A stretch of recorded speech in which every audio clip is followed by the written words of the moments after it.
আসসালামু আলাইকুম। আমি তামিম আজিজ, উপসহকারী কৃষি অফিসার, খাগড়াছড়ি, মানিকছড়ি। কৃষি সমৃদ্ধি, কৃষি ভবিষ্যৎ, এই প্রতিপাদ্য বিষয়কে নিয়ে আমাদের এগিয়ে যেতে হবে। সেই সুবাদে আজকে আমি যে জমিটিতে দাঁড়িয়ে আছি, সেই জমিতে ধানের রোপণকৃত বয়স মোটামুটি 7 থেকে 15 দিনের মধ্যে। তো আজকে আমি যে বিষয় নিয়ে কথা বলবো সেটি হলো আগাছা। সব ফসলেই সাধারণত আগাছা থাকে। তো আমি যেহেতু ধানের জমিতে আছি, আজকে ধানের আগাছা নিয়ে কিছু কথা বলবো। ধানের মধ্যে যে আগাছাগুলো আমরা সচরাচর দেখতে পাই সেগুলো হচ্ছে শ্যামা ঘাস, সেজেস, চৌড়া পাতা ইত্যাদি। তো আগাছাটা কি? আমি যেই ফসলটা চাষ করব সেই ফসলটা ছাড়া জমিতে অন্য যে সকল উদ্ভিদ থাকবে সেগুলোই আগাছা। অর্থাৎ আমার কাঙ্ক্ষিত ফসল ছাড়া যেই উদ্ভিদ দেখবো আমি জমিতে ওইটাই আগাছা। তো আগাছাটা কি করে? আগাছা আসলে আপনার কাঙ্ক্ষিত ফসলের সাথে প্রতিযোগিতা করে। কী নিয়ে প্রতিযোগিতা করে?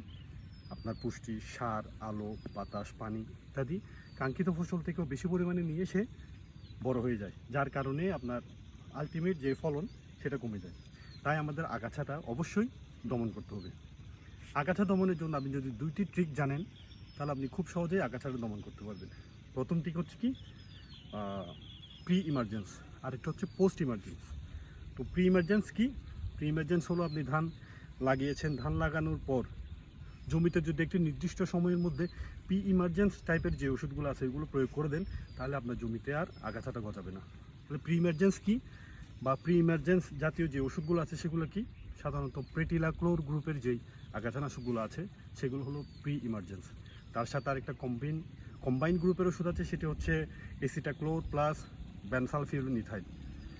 এই 2 ধরনের গ্রুপের ওষুধ যদি আপনি জমিতে দেন, ধান লাগানোর 3 থেকে 7 দিনের মধ্যে যদি জমিতে দিয়ে দেন, তখন তাইলে আপনার যে আগাছার বীজ সেটির অঙ্কুরোদ্গম ক্ষমতা নষ্ট করে দেয় এবং আপনার জমিতে আগাছা জন্মাতে দেয় না। তো এটা দেওয়ার নিয়ম কি? আপনার জমিতে ধান লাগানোর 3 থেকে 7 দিনের মধ্যে জমিতে 2 ইঞ্চি দাঁড়ানো পানি থাকতে হবে এবং জমির চারপাশের আইল বন্ধ থাকতে হবে। এতে করে আপনার ওষুধের কার্যকারিতা খুব বৃদ্ধি পাবে। পোস্ট ইমার্জেন্স কি?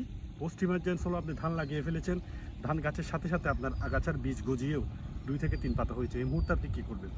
এই মুহূর্তে যা করণীয়, ধানের আগাছা গজানোর পরেও যদি আপনি পাইরাজোসালফিউরিনিথাইল গ্রুপের যে ওষুধগুলো আছে, আগাছানাশকগুলো আছে, ওগুলো যদি জমিতে দেন, তাহলে আপনার যেই গজানো আগাছা সেটি নষ্ট হয়ে যাবে।